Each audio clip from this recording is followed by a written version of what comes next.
Ambedkar digital recording studio Chandauli हाट। प्रेम से बोलिए सरस्वती मैया की। सिंगिंग बाय अमरजीत सवरिया।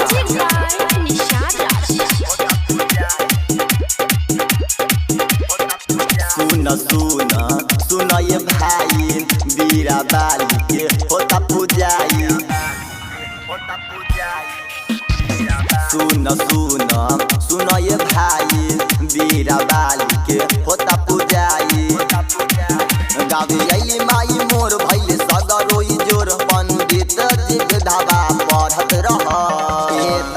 गंध पुष्प धूप दीप पूर्ण शांत कलश गणेशाय नमः। पंडित जी बेधावा पढ़त रह सभे मैया की जय जय बोलत रह। पंडित जी बेधावा पढ़त रह सभे मैया की जय जय बोलत रह।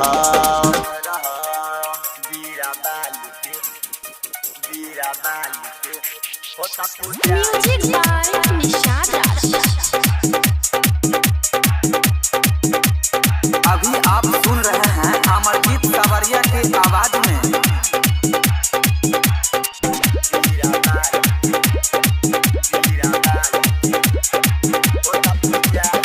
माई के देख पंडाल लागे साजे ओही पंडाल बीच डीजे खूबे बाजे।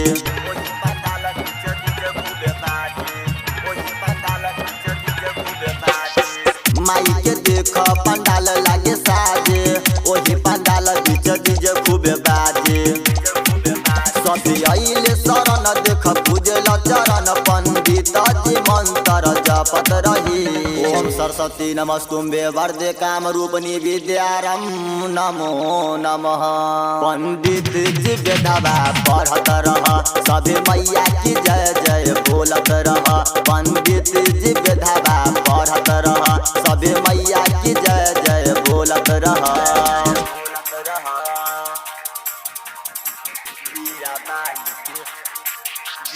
म्यूजिक बाय निशाद राज। प्रेम से बोलिए सरस्वती मैया की।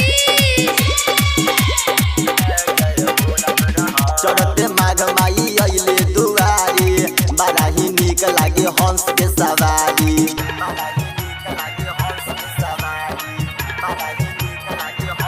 ये भैया चढ़ते माघ माई अइले दुआरी बड़ा ही नीक लागे हंस के सवारी।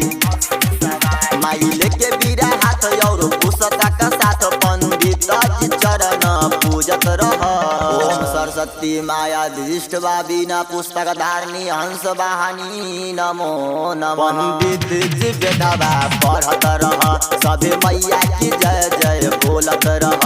पंडित जी बेधावा पढ़त रह सभे मैया की जय जय बोलत रह।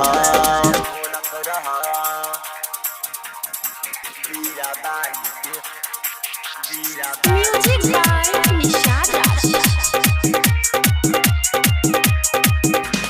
अभी आप सुन रहे हैं अमरजीत सवरिया के आवाज में। राइटर जीत माई के करे पुजारी विजय अमित निषाद बन के पुजारी।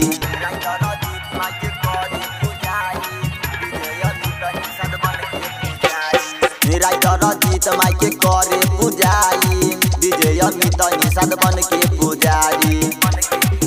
अमरजीत जो है बाट जोड़ी दोनों माई हाथ पंडित जी आरती करत रह। कर्पूर गौरम करुणावतारम संसारी सारम भुजगेंद्र हारम। पंडित जी बेधावा पढ़त रह सभे मैया की जय जय बोलत रह। पंडित जी बेधावा पढ़त रह सभे मैया की जय जय बोलत रह। Ambedkar digital recording studio Chandauli हाट।